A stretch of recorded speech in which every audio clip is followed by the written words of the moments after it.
Today's webinar is part of our being a coach, i.e. the stuff that we actually practically do in our lives as coaches. And I am the panel today. Yes, Vinita, but Kamal has been kind enough to join me, so I'm not feeling as awkward as I have been before, just a little less awkward. And hopefully she can ask me the kinds of questions that I am not thinking of. So you guys can be mad at Kamal if she doesn't ask them, not me. You didn't know you were signing up for this, did you? Well, so on your screen, you have a little Menti prompt, which I will also one more time stick in the chat. There you go. If you have any specific questions about SEO or search engine optimization, which is a tongue twister for me and I can never say it properly, search engine optimization, SEO, tell me and we will do our best as a group to hopefully answer them. But if you are not here for a session about SEO, it's okay if you leave. I'm not going to be offended. So let's just take a look at our questions quickly. And please add them as we go. I will keep this open in the background. So if you want to add a question later, totally cool. But hopefully we can answer all of these. So let's get started and take a look at the questions. So what words are people using is a big one. Is investment in SEO really worth it? Does it make a difference if we buy and build the website using Google services? Whoever asked that, please clarify. Do you mean Google's website builder? Is that what you're referring to? Because that's important. What are most, okay, yes, thank you. What are the most important things to learn in SEO? What tools do you need? And more keywords, keywords, keywords, keywords. Cool, makes sense. Keywords are fun. So, Kamal, can you confirm that you can now see my presentation? Yeah, okay, cool, because I don't know how Zoom works even after God knows how long we've been using it. I don't want my whole screen. Okay, well, you know what? It is what it is. So, Kamal, I will politely ask that if anyone in the chat is asking something or commenting, you just jump in, just cut me off. Thanks. Okay, DIY SEO. That's why we are here today. And DIY is do it yourself. Why? Because I'm making some assumptions in this session. And what's really funny is that I first made this presentation in 2017, just after I joined Coacharya, a few months after I joined Coacharya. And you'll see an example from Coacharya. And I made this presentation for a group of small business women, small business owners who are women or women small business owners in Chicago, and like a community type thingo. And as I went through it last night, I've amended this a few times since then, but not very much. So the reason why I think that's important is that, you know, the world of SEO is changing a lot. So for those of you who are completely new to it, you'll learn from the basics. That's good for you. Those of you who have been dabbling in SEO in the past, you may be like, hold on, Magda, but the Google algorithm is changing and this and that. Yes, the world of SEO is a crazy beast. There's a reason why there's so many companies specializing in SEO. But the basics are basic and they have not changed. And what we will attempt to do today is go through those basics, and I'll show you in a second what we're going to go through today to hopefully answer all of your questions. But long story short, to me, SEO is something that it's not as worth the investment, it's essential. And by that, I mean, I don't mean go and pay a company to do it. I just mean it's something that you need to think about and something that should be part of your business thinking, not necessarily marketing or sales thinking, but just your business thinking. Because, you know, just like your website is your shop front, right? Your homepage is your shop front. All the other pages in your website are your store. Your social media is what your customers or your potential customers who maybe walked by your store or heard about your store are saying about you. And search engine optimization is the thing that helps people discover your store. So all these things are connected. I don't think you should be doing one or the other. But I do think this is essential. Like imagine if you started a beautiful store. Yeah, I'm in Chicago. We have the Magnificent Mile. You're paying a lot for that real estate, and then you block out your windows and you don't put a sign up, and you don't publish your store hours, and no one like even knows that you're there. Why spend the money on that location? Same with SEO. So assumptions. I'm assuming that most of you hopefully know the difference between SEO and SEM. If you don't, that's okay. Search and okay, Kamal says no, that's fine. I'll be brief. Search engine marketing refers to all the things you see marked as advertising or ads or sponsored when you're on the web. So in search results, actually this could be a good exercise as we go. Maybe open up another screen in your browser and type in a search that you think is related to your business in some way. Doesn't matter what it is. Just type in a search in Google and just examine that page that you see. And yes, I could screen share that exercise, but the fun part of SEO and Google is that everything is personalized now. So unless you're an incognito view, that's kind of the incognito view in your browser is the closest you're going to get to seeing search results that are universal.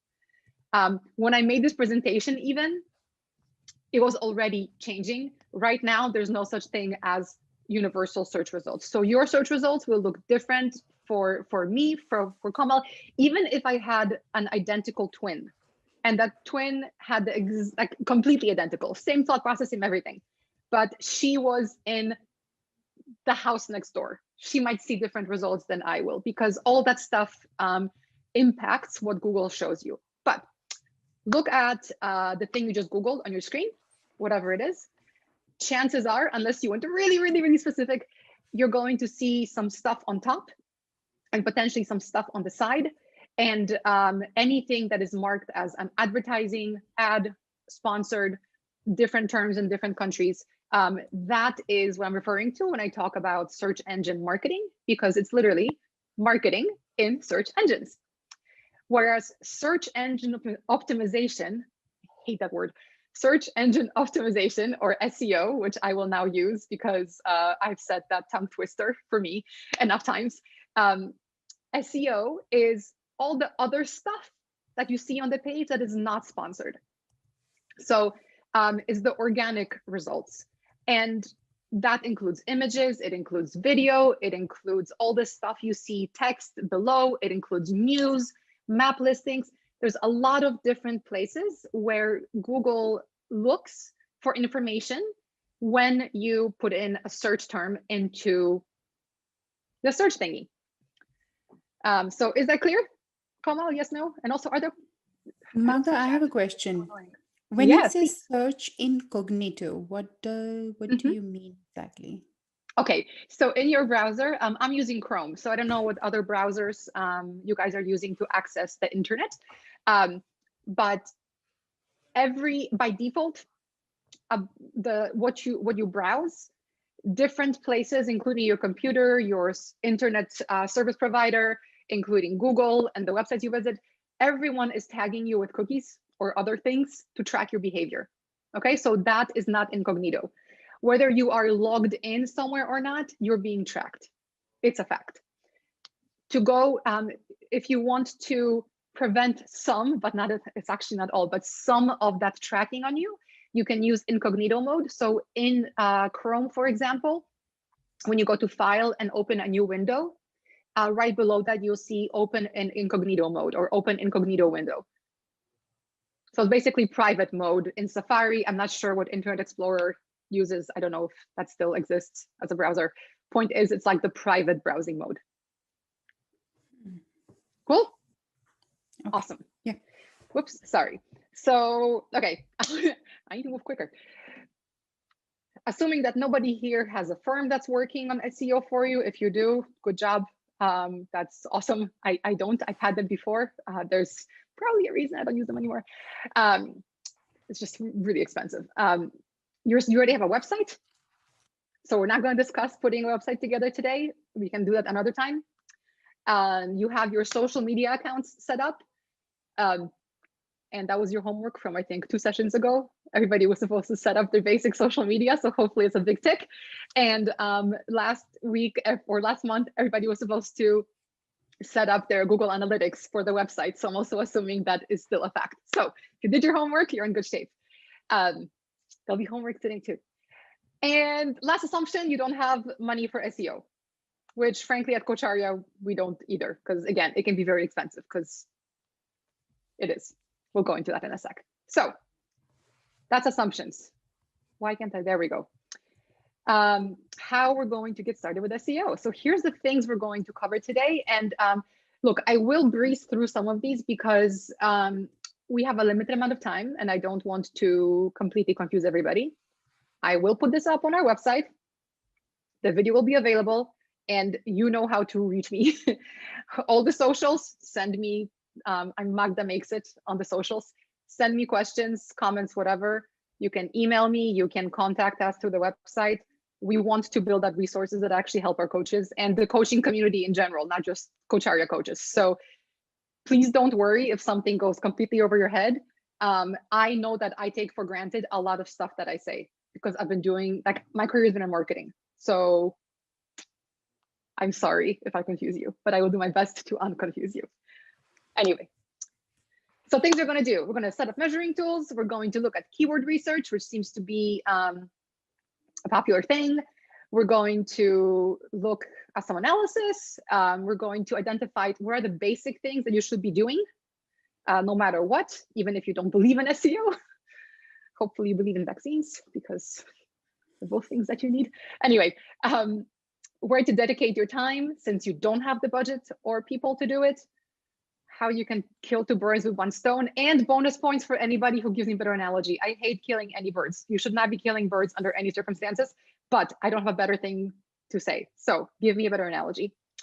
And we're going to look at checking in on your progress, because what's the point of doing something if you're not measuring results? You're all coaches, right? At the end of your coaching conversation, hopefully your client has some action items. So we will hear too. Cool. All right, free tools. What's really good is that if you did your homework last month, you have 2 of these. Woohoo!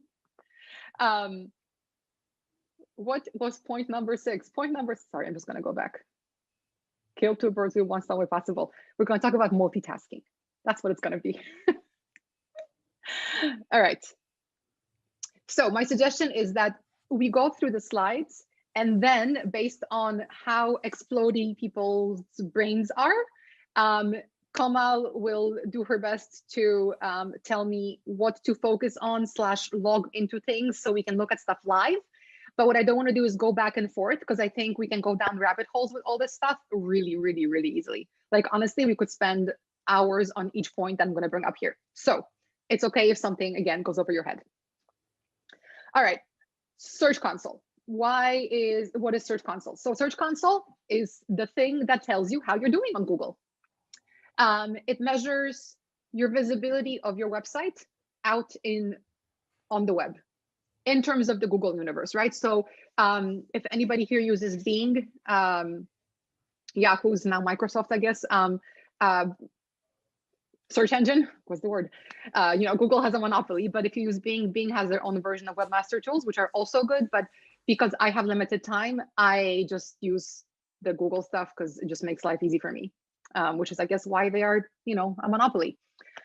But yeah, Google Search Console is a thing that shows you how your website looks on the web.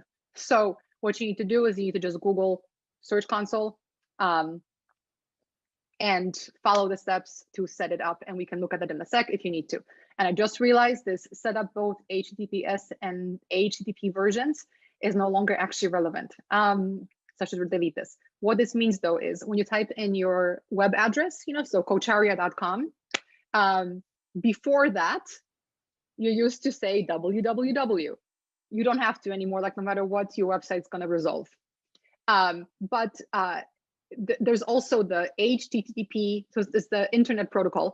And there's HTTP, which is just, you know, normal. And then the S stands for secure. So any of you who are using third-party sites like Squarespace or Wix to build your website, most likely your site is already on HTTPS and it's already secured, because that's one of the benefits you get for paying for a service like that. If you have your own website that you're hosting independently, so Coacharya, for example, we host our own website, we need to make sure that we also purchase a security certificate in order to get that little S, which we have. It's important because it literally makes your site more secure, both for you and for your users. But from search engine perspective, it also makes a difference. Google, I think it was like a year and a half ago or something, said that it's not going to rank things that are not secure anymore, or it's going to make them further. I forget what the actual thing was, but the S actually matters in this conversation. So to see how your site looks like in search engine world, set up Search Console. And what you get there is you actually get the data of what are people searching that my website comes up for. So if you go back to the window that you have opened earlier with the search that you put in, all the stuff that isn't advertising, if your site was showing up for that search in Search Console, you would see that data point. So Magda's coaching school, which doesn't exist, if I searched for that and my website showed up, I would have that phrase in there, as well as any variations of it. It would also show me, based on that search term, how many people are, like, how many times is that result showing up? So impressions. It's going to show me how many times people click on my result. So that's the clicks. If you divide clicks by impressions, you get your click-through rate. It'll show you that. It'll also show you the position on the page that your site shows up for that particular query. So if you think to your own behaviors of when you search the web, I'm sure you'll realize that you rarely click on page 2. You rarely keep scrolling, right? We usually kind of trust that the results we're seeing on top are the ones that are relevant. So that's how click behavior goes. It's not necessarily like it's not necessarily like a top-down pattern, but it's more like a Z pattern. Just like when you read, at least in the Western languages, where we read from left to right, your eye kind of follows a Z or Z pattern. Same with search engine result pages. You usually look at the top left, you kind of look to the right, and then that's how your eye goes. So the higher you are in those positions, the more likely your site is to get clicked. So all that data you will get from Search Console. And what's really cool is that you also get data on particular pages. So when you're first starting out with your website, there isn't much that you're showing up for. But as you build and as you add pages and as you rank for more terms, this data set will become even more rich. So for example, at Coacharya, let's say the search is executive coaching. Okay, we do that as part of our business. There's several pages that show up for the search term executive coaching. In Search Console, I can see what those pages are, and I can make a decision which page is most successful. And I can then decide where to invest my time in improving my website. Google Analytics is the next step, right? So once someone finds you in Google, they click and they're on your website. Google Analytics tells you what happens once they get there. There's, again, a whole course we can do. In fact, actually, you should look it up. Google has fantastic free resources for small business owners. You should definitely do their basic Google Analytics course, because data is power. Even if your website's really small, you can get some good insights. So I highly recommend you do that. In fact, that's your homework. Sign up for a little free course from Google. But the way that how this plays out in this conversation in terms of SEO is once someone clicks on your results, I mean, that's great, but a click is not worth that much, right? It's what they do with it that matters. So if someone comes to Coacharya and we rank for a bunch of random things as well. For example, we have our clients page where we have a bunch of different companies' logos. Because some of those companies aren't very well optimized for search engines, we get traffic on a regular basis for someone searching for a company's logo. It has nothing to do with Coacharya. They're not going to take any action. Maybe they'll download the logo because they need it. That's not a relevant click, right? So I don't care if you rank for that. But what I don't want to do is I don't want to just decide, okay, well, this month or this today I had 100 clicks from search. Good job. Nope. I need to look at Google Analytics, and that'll tell me what did people do once they clicked. If they just went to the download Tata logo page, that does not help me. If they go and they read a blog post and submit a lead, or maybe, register for a webinar, those are good things. So that's why Google Analytics is important. If you're in WordPress, so if you're using Wix or other whatever places, tools, software to build your website, ignore this part. But if you have a WordPress site, I highly recommend downloading Yoast SEO or something similar. I use Yoast, and we pay for the premium one. It's like $60, I think, or something for the year. But it's a great little plugin that helps you optimize pages as you go. Again, we can look at that separately. Just a little, check.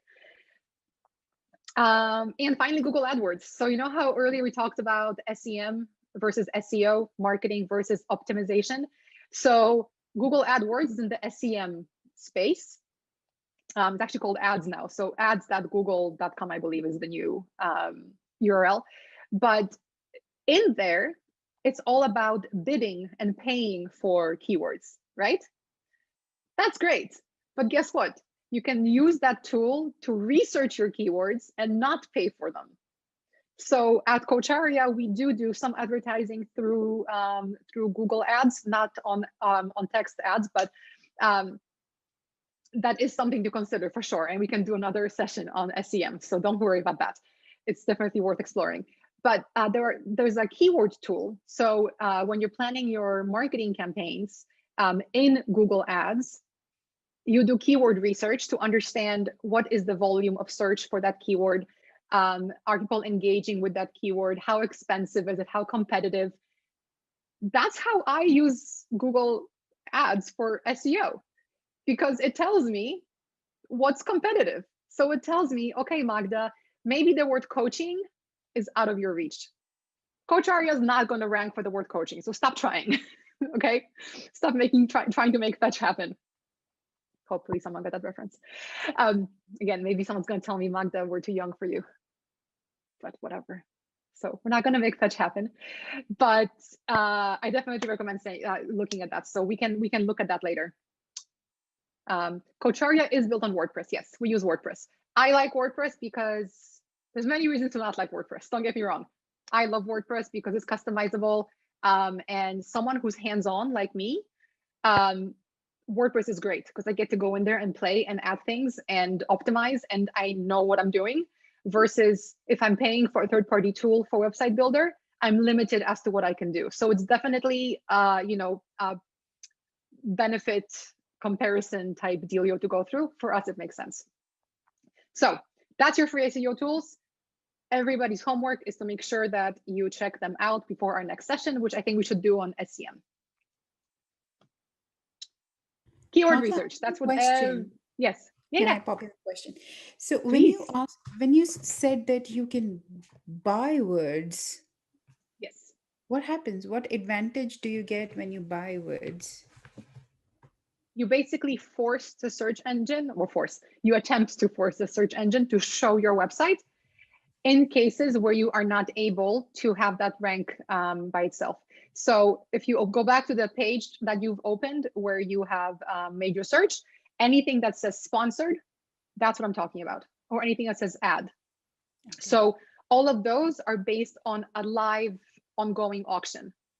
The more people bid and the more money they bid, the higher it's going to cost you if somebody clicks on that word. So that's search engine marketing. So that's what we're going to talk about at the next session.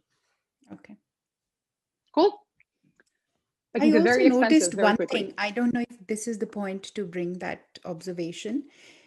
So when I search in my search engine, when I'm already logged into my account, it shows me all those ads in the beginning, and then the rest of the stuff comes. When I'm not logged into any of the account and I'm doing the search, it doesn't show me any ads. Yeah. So because Google is keeping track of your behavior and your preferences. You Through have my a logins. rich profile through your logins, through not just through your logins, but also through places where you're not logged in, but you've been cookied. So Google has a vast network. It takes account into the pages you visited, the things you searched for, and then what you clicked. So like it has personalized preferences for you. So when you're logged in, Google has a very rich profile for you. And it's going to show you what it thinks is most relevant. And of course, it says that, no, we're always going to show you the non-paid results as well. But, you know, let's be honest, this is how they make money. But this is kind of, you know, going back to that first point.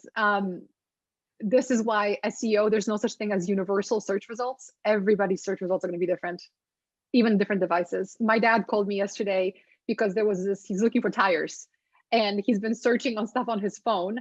And he's like, well, when I search here, I get the result. But if I go on my computer, I can't find it.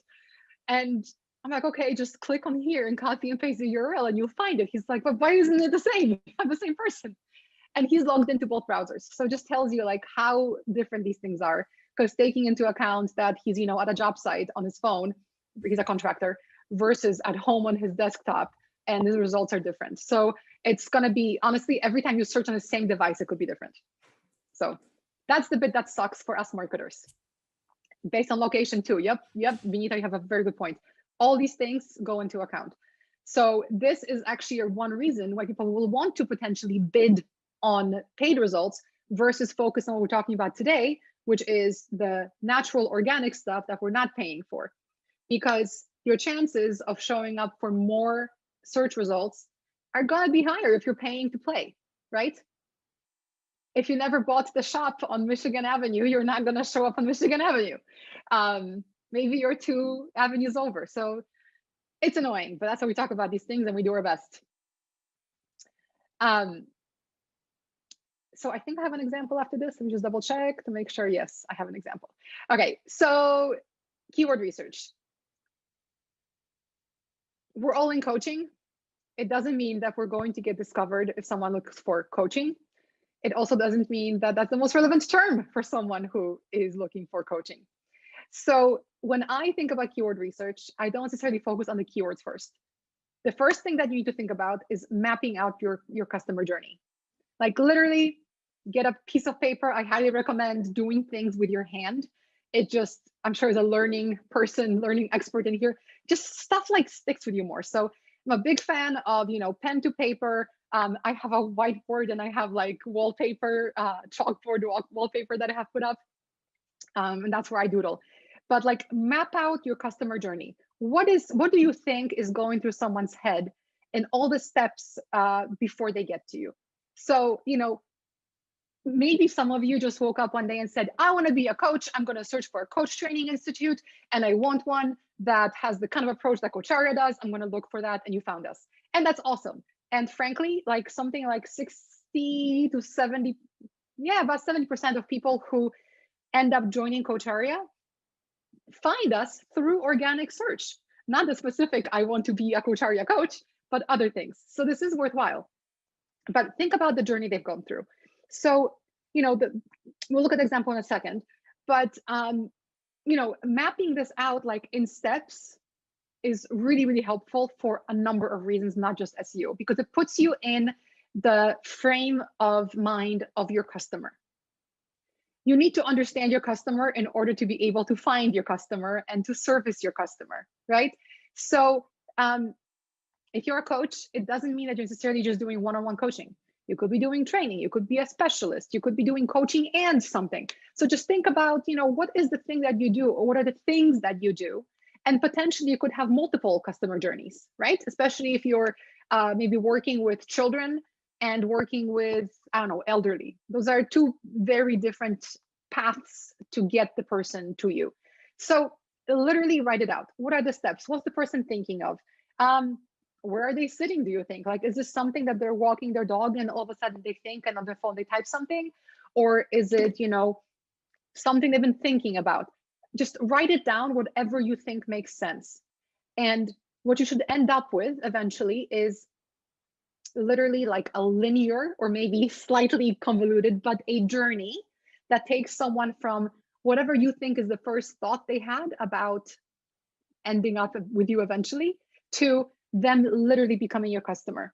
And that's going to give you a lot of rich ideas for keywords, which we'll look at in a second. If you're already dabbling in website anything, this is why we set up the tools first. Because even if you didn't take any actions, but you have a website, you're already ranking for something. Just like, a couple months ago, we talked about social media. Just because you're not active, it doesn't mean people aren't looking for you. Like, things are already happening, whether you like it or not. SEO is one of those things. So your site either is or isn't showing up. People either are or are not interacting with you. So you might as well see what is happening. And Google Analytics and Search Console will give you that insight.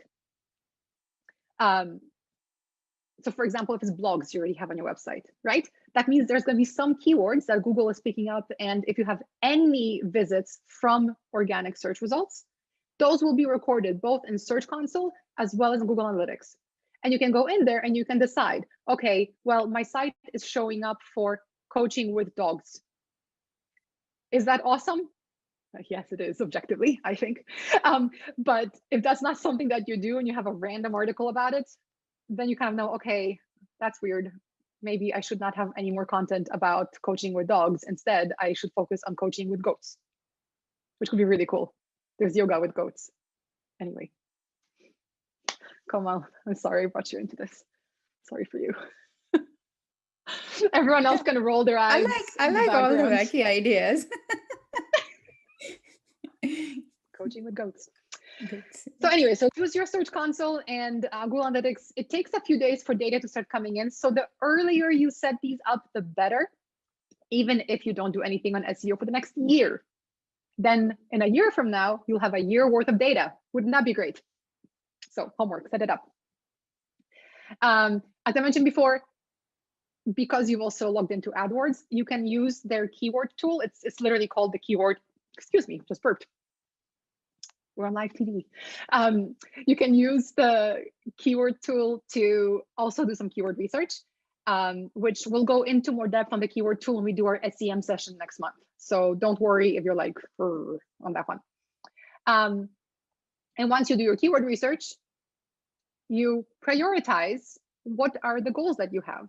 So the things that I look at is, I look at the search volume. So the keyword tool might not give me specific, like today, there's been 435,000 searches for the word coaching. Like it might not give me that specific, but it's going to tell me this is a really, like, it's going to give me like a bucket, like 1 million plus, or it's going to give me a range. And then it's also going to give me, what's it called? It's going to give me difficulty of each keyword. So what I do is I export that data so that I can then stick it in a spreadsheet and I can toggle it. I can kind of prioritize it. Okay, what are the terms that are really, really hard competitive according to Google? I'm not going to focus on that. Like I know which weight class I'm in for, my boxing match. I'm not going to be in the heavyweights if I'm a featherweight, which I actually don't know. I'm pretty heavy. Anyway, I think featherweights are under 150. I'm definitely not 150. Maybe like when I was 14. I digress yet again. Long story short, you do your research, you prioritize, and then you can take some actions. So someone asked, you have all this set up, but you're not getting much traffic. Well, that's what SEO is about, right? It's about how do we increase the traffic. So first step, we're doing the keyword research. Let's look at an example. So this is an example from Coacharya. So I joined Coacharya in 2017. Took a while to get branding in order, redo the website, et cetera, et cetera. So it was only in about September that I was able to think about, okay, what are the SEO goals for the website for the near term in order to increase traffic, which the person who just commented on that's exactly what you're looking at. So I try to put myself into the shoes of our potential customers. And this is just one example of what a customer could be. So I thought about, okay, one kind of customer is a manager or a team leader of some sort in an organization. and they've recognized that something needs to change, something needs to improve. Maybe because the team has goals they need to reach, or because something's not working. Whatever the reason, that could have been actually even higher, right? My team is not performing. What do I do? Could have been the first search term, frankly, that they thought of. But maybe in this case, in that I was thinking that this person's thinking, okay, maybe they need more mentoring. So I'm their leader, I'm their manager. Okay, what are some tips for mentoring my team? Then in my journey of reading about tips for mentoring my team, I found out about this thing called coaching. Oh, what's coaching? Is that different from mentoring? How is coaching different from mentoring? And by the way, all of these are search terms. These are search phrases. People don't just go to Google. Think about maybe the example that you put in the beginning. Like, did you go in and did you put coaching? Or did you put coach training school near me? Or how do I tie shoelaces? Or is Sailor really the cutest dog that ever lived or ever will live? The answer is yes. So that's how people search, right? It's rare that they search for very broad terms.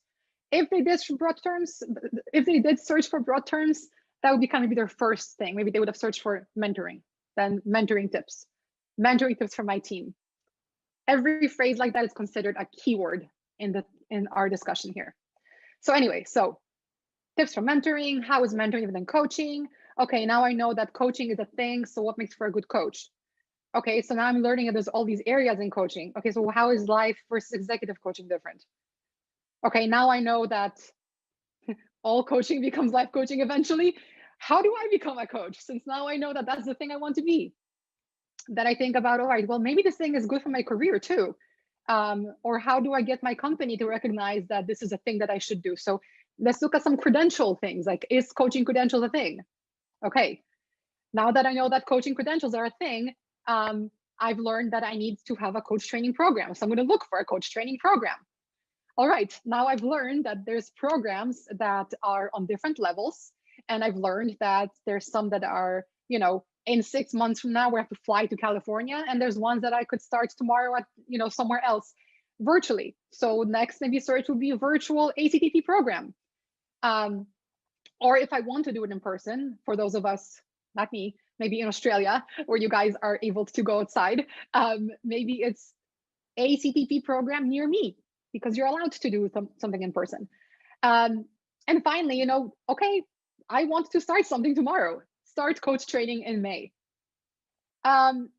This is the journey, right? You go from kind of broadest to what we actually want. So make sense, kind of, how to think about this? Okay. So, whoa. Where's my example? I'm going to scroll through this because I wanted to show this example because directly related to what I just showed you guys. So yes, unique value proposition. Someone said, yeah, definitely. So this is a specific example, literally, of what I thought about. So I told you guys, I joined Coacharya in June. September is when the website went live. October is when I published this blog post, which is becoming an executive coach guide. And it was literally what I've done was I thought about all the steps in the journey. And I thought about what are some questions that are completely over my head. I cannot tell you how many times I would talk to Ram and he would throw all these acronyms at me. And like, honestly, I wanted to bang my head against the wall. Like ACTP, HDAB, what the hell are you talking about? Instead, I took notes and then I tried to find my own answers as well to try to translate it to English. And that actually formed the basis for most of the website. So we try to avoid the jargon because the coaching world has enough jargon already. If any of you find something jargony, tell me, send me the specific link, because either that's legacy content and we need to rewrite it, or I got too stuck in my head and we need to rewrite it. Point is, jargon is not going to impress anybody. It's going to confuse them. Anyway, so that's how this journey started, right? I mapped out how the hell me as the incoming CEO, how do I figure out this world of accreditations? So I published this, And as you can see, it was a bit of a slow start, right? These are daily visits, I think. I don't remember, I think so, for this particular page. Blah, blah, blah, blah, blah, blah, blah. It only took until, what, 7 months to get to a point where we've had this really steady rise. And my second little graph is showing you through today. So as you can see, just kept going up, on average, going up. Things slowed down last year for a reason, right? The world sucks. Everything has been down. Discretionary spending is down. So this makes sense to me. Does it worry me? A little bit, because I know that I haven't prioritized SEO. So this little guy right here, that's April 2021. And I see that visits are down to like this level. And that makes me very worried, because I'm also measuring, this is from analytics, by the way, this is screenshots. I'm measuring the performance of this page in terms of how it shows up in search results. And in analytics, I'm measuring what happens as a result of people going to this page. So I'm measuring things like, did they contact us? Did they download something? Did they sign up for a webinar? Did they interact with some key pages? So I've actually assigned in Google Analytics values that I know that those actions have to Coacharya. So I know for a fact that this blog post has consistently given us great leads, great conversions. And frankly, I think a few of you in the audience, I know for a fact that's how you found us, which is great. But that's how SEO pays off, but it's not instantaneous, right? Like, look at this. Like, I know what I'm doing, and it took me friggin' 6 months. So I know that it can be a bit of a pain, and why people might want to try out SEM, search engine marketing, and actually paying for some stuff. Or they might not even do any of this because it sounds like, what's the point? It may feel like that sometimes, but honestly, like, the point is pretty obvious. Like, eventually it does work. So I just wanted to show this as a bit of encouragement. And then I'm going to go back to my steps. This is a lot. Holy crap. I did not even know that I put this much in here. Hold on. Where were we? Okay.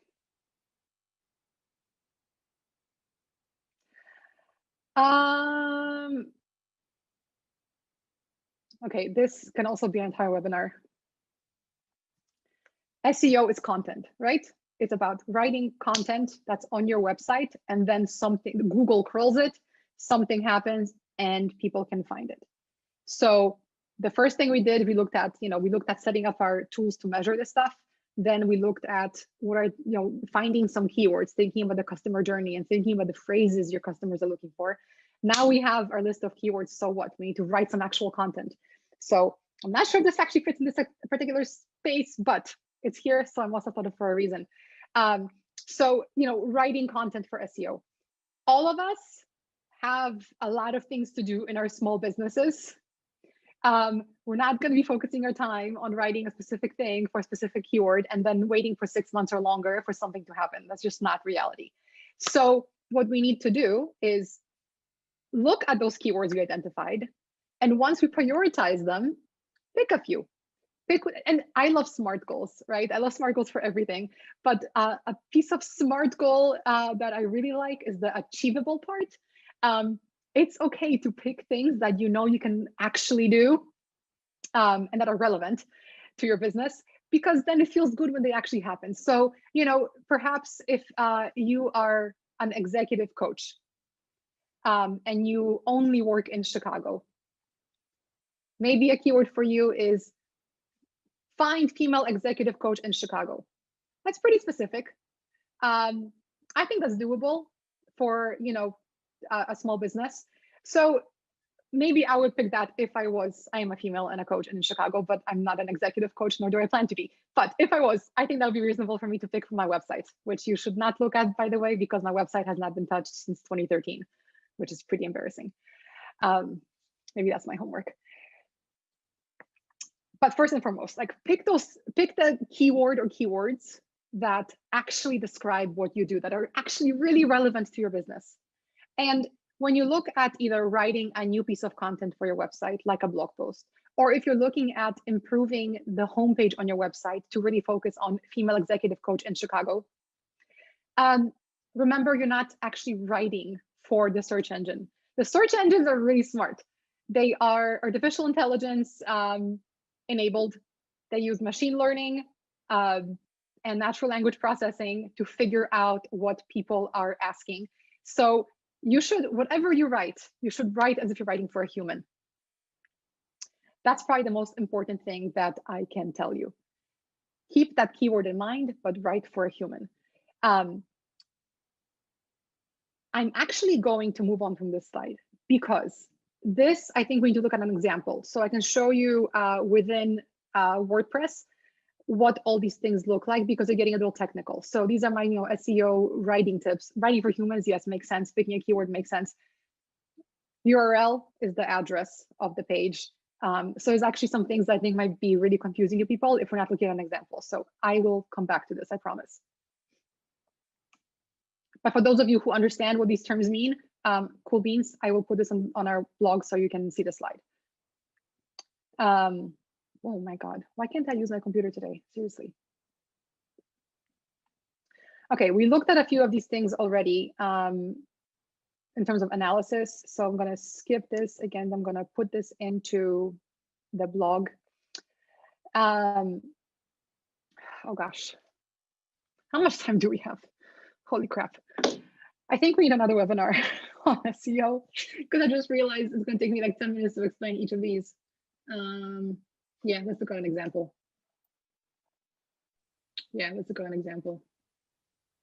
Okay, I want to focus on practical things, so that's why I'm skipping ahead.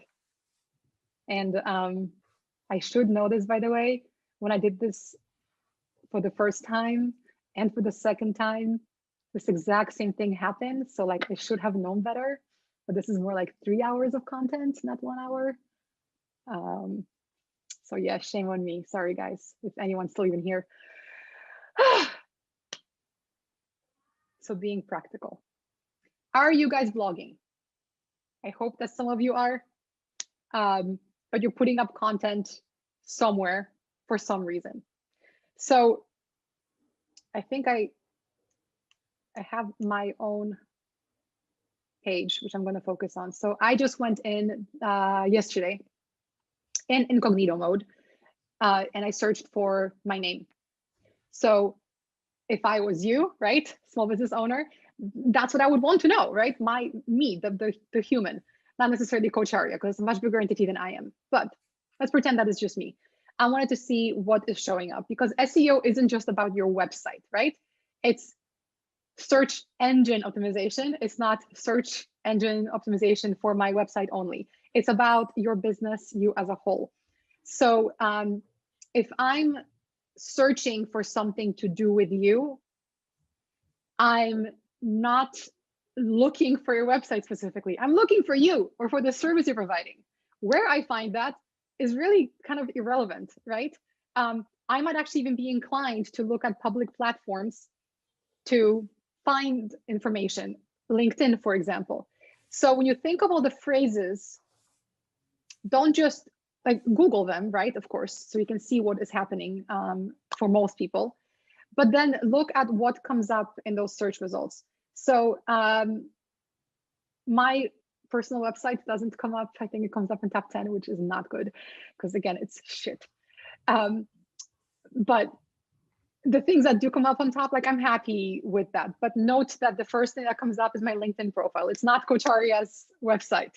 So no matter what work I do on research for the Coacharya website, the first result is my LinkedIn page.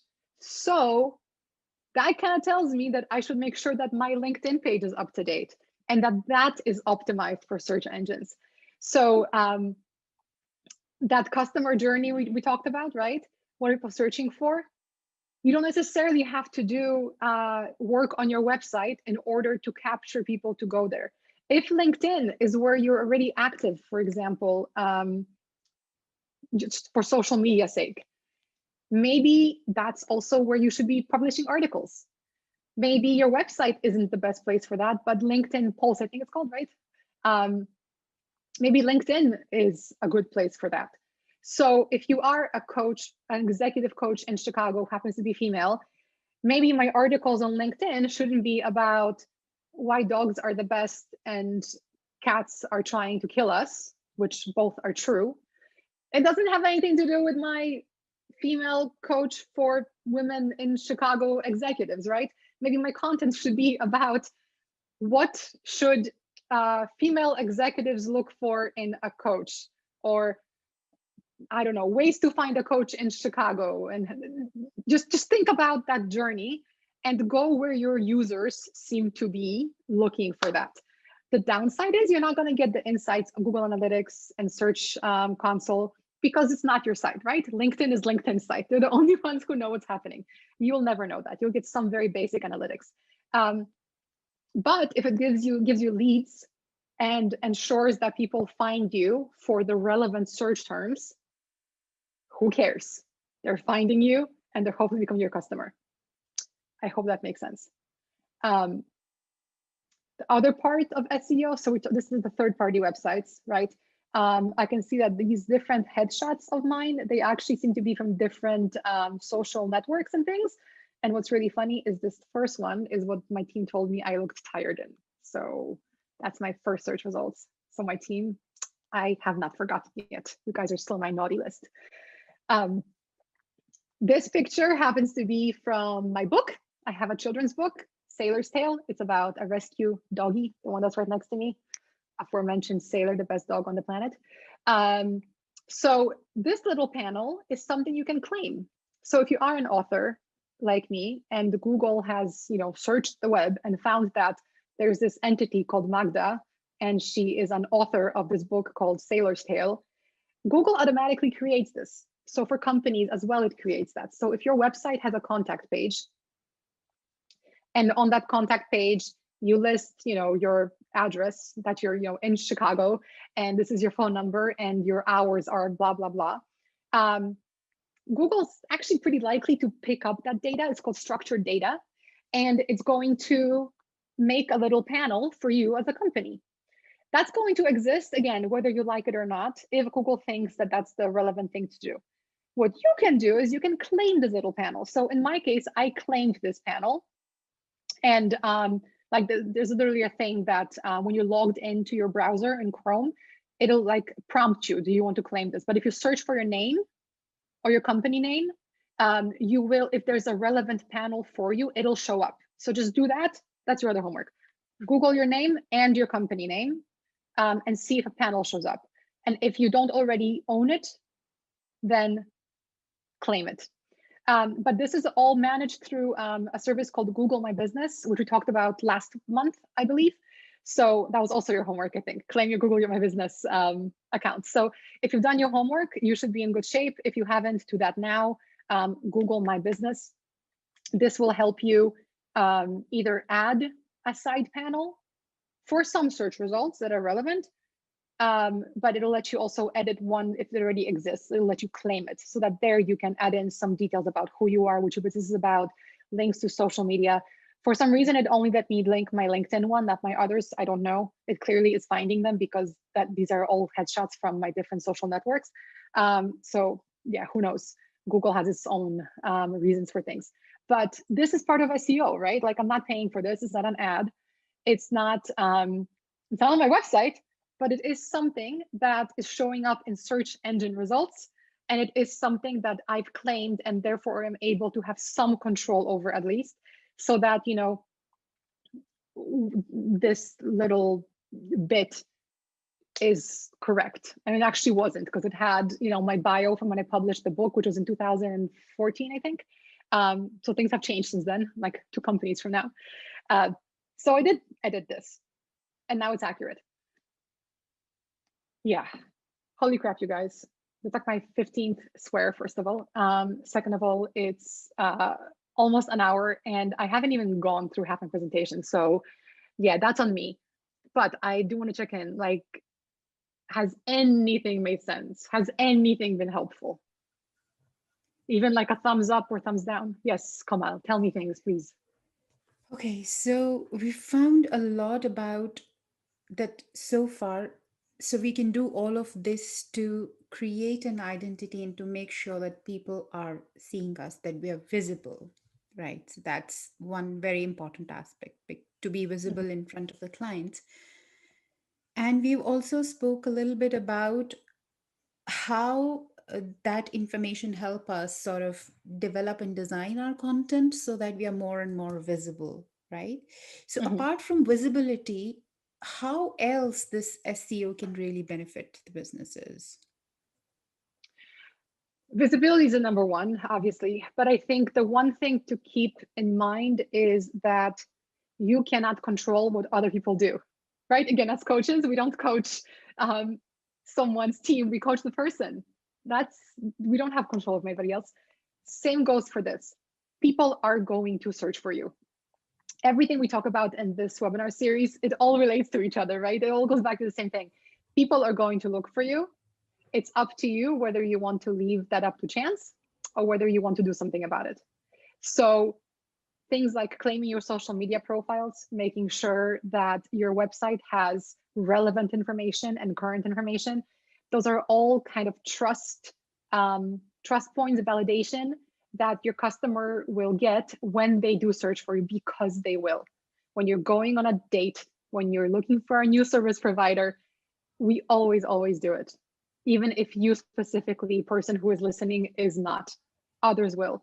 So optimizing your website, optimizing the things that show up when people search for your name and for your brand. If you do your best to make sure they're accurate and true and reflect what you do as a person, as a business, as a whatever, that's only going to give you credibility and validation. I mean, right now, honestly, like, this is embarrassing, but I feel like it's good to say.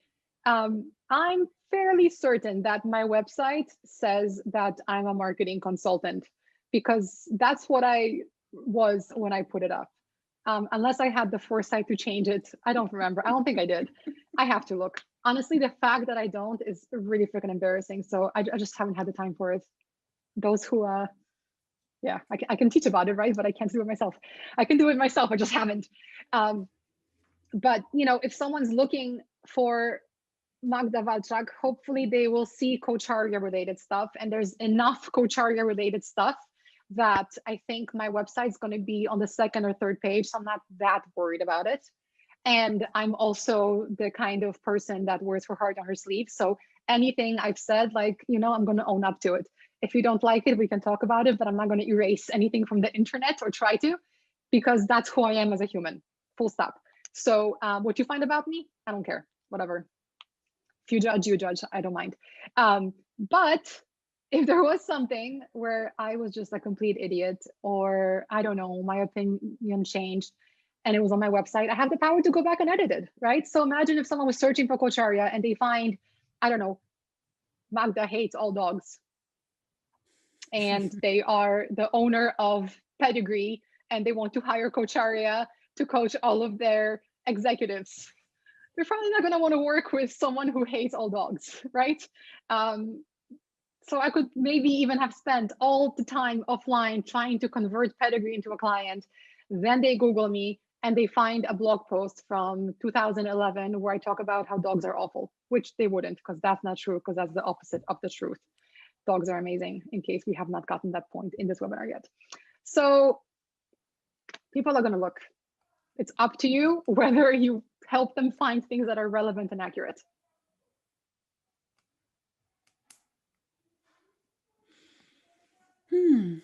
Wonderful. It's very useful, I would say.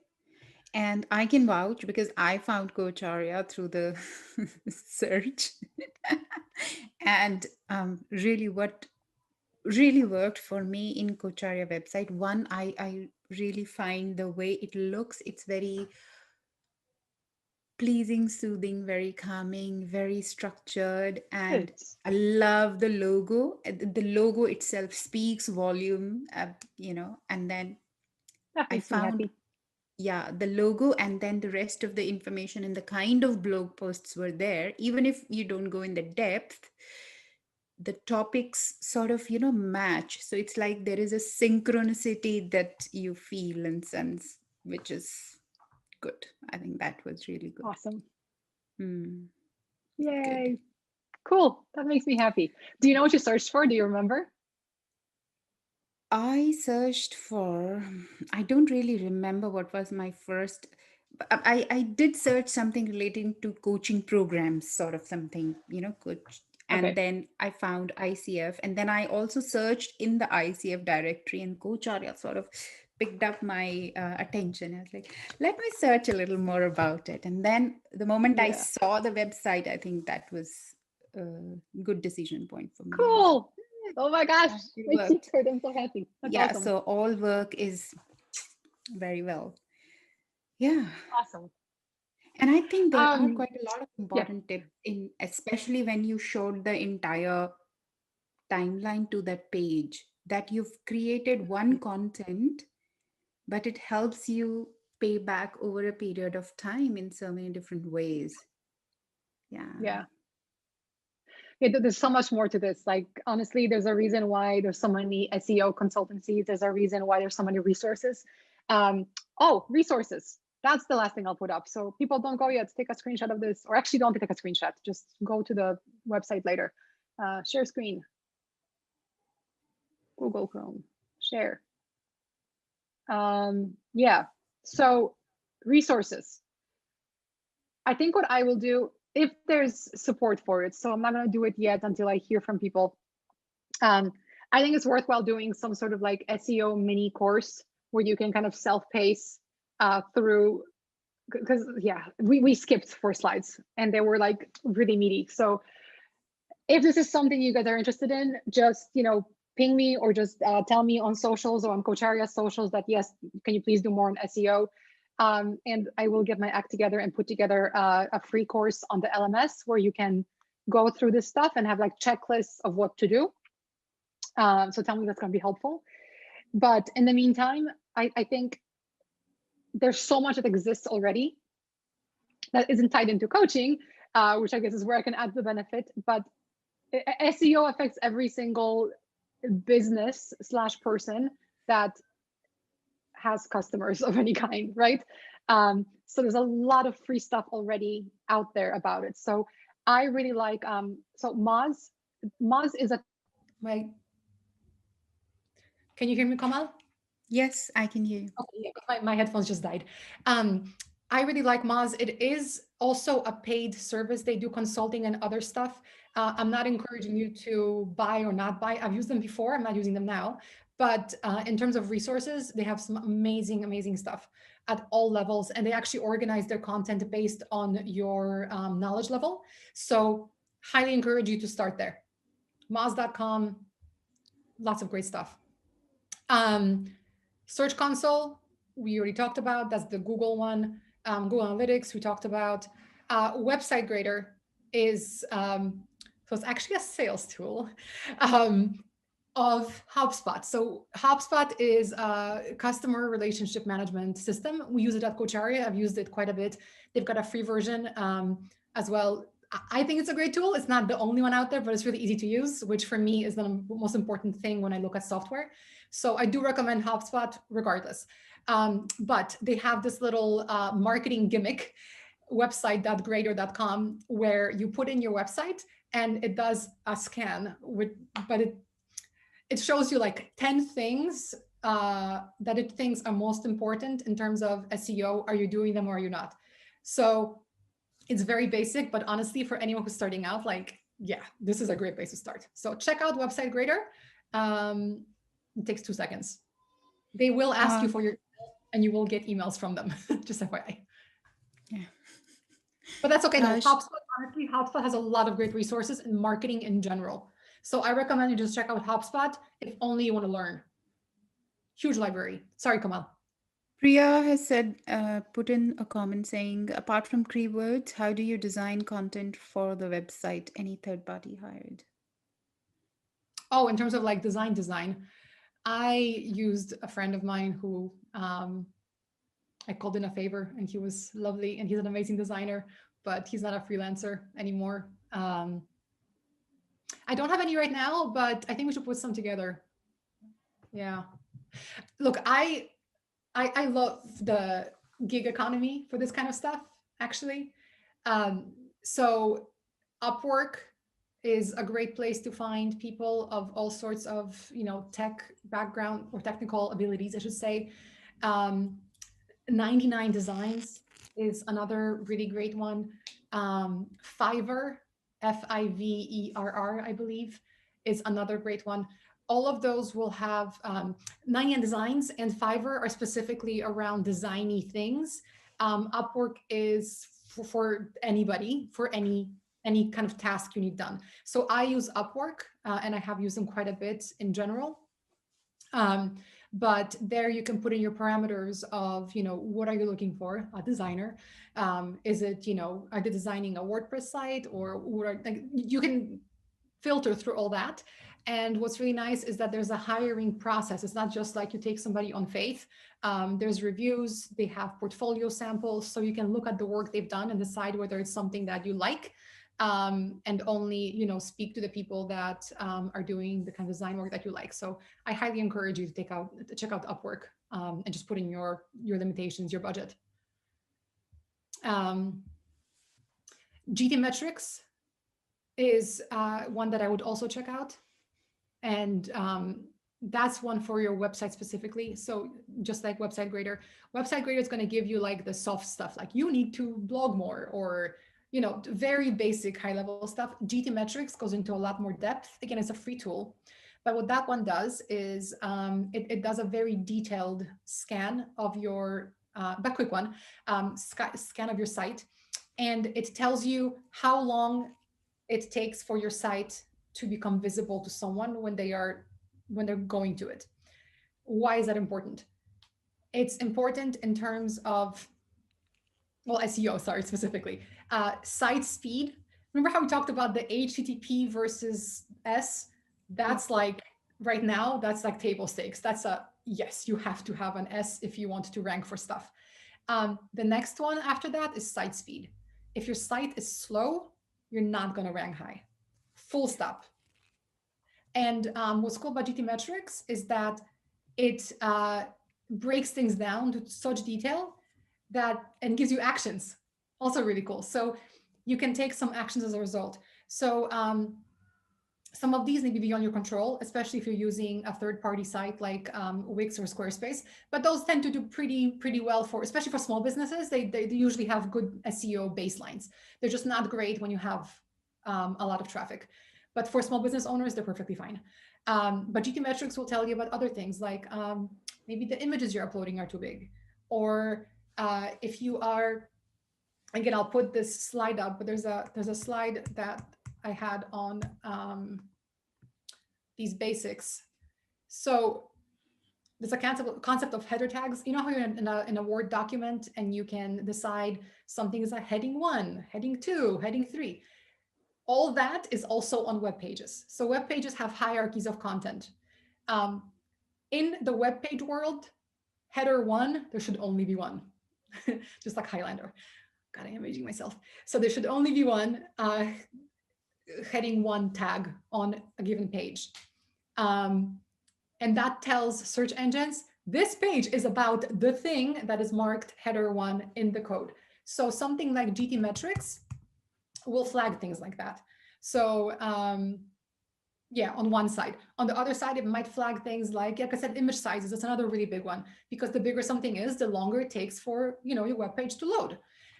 So if you have, for example, little thumbnails of logos, well, those can be small files. So like upload a 200 pixel by 200 pixel file. Don't upload the original vector graphic that's 3000 pixels by 3000. Like, why? That's no value. So GT Metrics will pick up all that kind of stuff, and that will help you very much. I highly recommend it. Whitespark I put on here. I actually haven't used them in the past couple of years, but I've used them before, so I need to actually check this site. But the reason I put it up there is Whitespark is a directory service, a local or subject matter directory service. So because most of you are small business owners, you operate in a particular niche or you operate in a particular geographic area, there is something that defines the parameters of your business. Of course, maybe you do other things, or you can work on, bigger companies through Coacharya, for example. Like, I'm not saying that you're limited to that scope, but you're starting somewhere, right? So female executive coach in Chicago, for example. So what WhiteSpark does is it's a service that essentially signs you up for directories on the web and websites that are SEO, rank well in SEO, and puts you in the right categories. So even if your website isn't ranking by itself, perhaps someone who's searching for executive female coach in Chicago, they will find, I don't know, chicagocoachingdirectory.com, and I'll be listed there. So it used to be like $100 for WhiteSpark as like a one-time exercise. Anyway, if somebody uses that, please write to me and let me know how your experience was, because again, I haven't used them in a while, but I think it's a great little service. Copyblogger I put on here because that is also not a great website in terms of learning how to write. Again, your SEO is about language and it's about writing for humans. It's not about putting in female executive coach in Chicago 45 times on a page. In fact, that's terrible, right? It's called keyword stuffing. It's a practice that went out of fashion about 15 years ago. Don't do it. But what you should do is think about, the person who would hire a female coach and executive coach in Chicago, what's important to them? How do I speak to them? Kind of go back to that customer journey we talked about. That's useful in so many places, including how to write copy. If your target is, let's say women over 50 who have risen through the corporate structure at a large firm, perhaps talking about Sailor all the time isn't going to be the best way for me to reach them. I need to, think about what's in their mind, what's important to them, what struggles they face that I can empathize with, putting myself in their shoes, not just my shoes. So Copyblogger is a great resource to help you kind of figure out how to write for an audience versus just writing for yourself. Yeah, great resource. Can't say enough good things about it. And then last thing I put on here is Haro, help a reporter out. I think it's help a reporter, .com, I put it on there. So help a reporter out is awesome. We didn't talk about link building in this session because again, it's a whole other thing. A lot of times when an SEO company approaches you as a small business owner, what they will probably talk to you about, at least some of the time, they'll talk about link building. They'll talk about rewriting things on your site, and they'll talk about link building. In terms of rewriting things on your site, yes, you could hire somebody externally for that. But we coaches, especially, like, our world is pretty specialized in terms of what we do. Even the little thing of coaching versus mentoring, or coaching versus counseling. You don't want to have the impression that you're a counselor if you're a coach. Someone who writes SEO things for a living isn't going necessarily to get that nuance. I mean, we have people, one of the first things we cover in classes, right?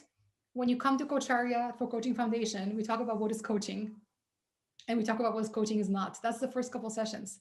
So people who already identify that they want to become coaches may not know what coaching is. So if we need to do that, an SEO person isn't going to know that, and they're not going to grasp it in 5 seconds. So that's why I really encourage you to get to know your site and put yourself in the mindset of your customers and actually do the writing yourself. At least in the beginning, I think you have higher chances of being successful than outsourcing that part. The other part that people are going to talk to you about is link building or offsite SEO. And it's a smaller practice now because, again, the universe of SEO has changed. Like, content quality really is the most important thing right now. But having links to your site elsewhere is going to help as well in SEO, but also in terms of just contextual things. Like, imagine if you're reading an article on Forbes, right? And the article is about 3 ways coaches can help you increase your revenue. And in there, it links to your blog post about where you talk about a case study of a client you worked with where you increased revenue times 3. Someone who's reading that article on Forbes already trusts Forbes, right? which means that they trust the links that Forbes is putting on that website. So if Forbes thought that your article on your case study was trustworthy, the reader is going to think that it's trustworthy. So even if it's not going to impact your SEO results, which it will, but even if it didn't, you're still getting this huge trust point through a third party. So how do you get those links? When an SEO person comes to you, they will have different tricks up their sleeve, some good, some not so great, about building links.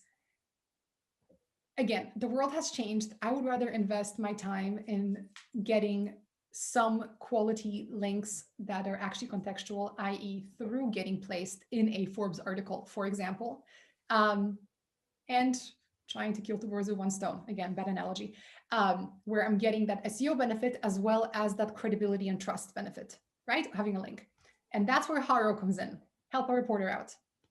What Haro is a 3 times daily, I believe now, newsletter type dealio, where people sourcing content, so journalists as well as bloggers, etc. There are limits, level you have to meet in terms of like your website traffic in order to be able to post as a reporter on there. So it's not going to be some, shady, small, whatever. Like it's going to be legitimately sized websites and news sources that are going to post requests on Haro under many categories. And those reporters are looking for sources. Subscribing to this, even if you just do it for, the business, because there's different industries you can subscribe to, and it's free, and just scanning it even like once a week and answering any relevant source requests. It's not guaranteed, but it doesn't take much time. It means that not only are you getting a link, if it does work, not only are you getting a link to your site, but you're also getting a third-party trust mention of you as an expert in the thing that you are replying to. So that's pretty great. And then, what could happen as well is, depending on what that site is, maybe they're amazing at search results. So even if your site isn't ranking or your name isn't ranking, if that site does, then people can still find you. So it's kind of like indirect SEO, but it's still SEO in my mind. So I haven't been too good at this lately. Again, we're trying to grow our team, especially in India. If you guys have people who want to work for us, tell me.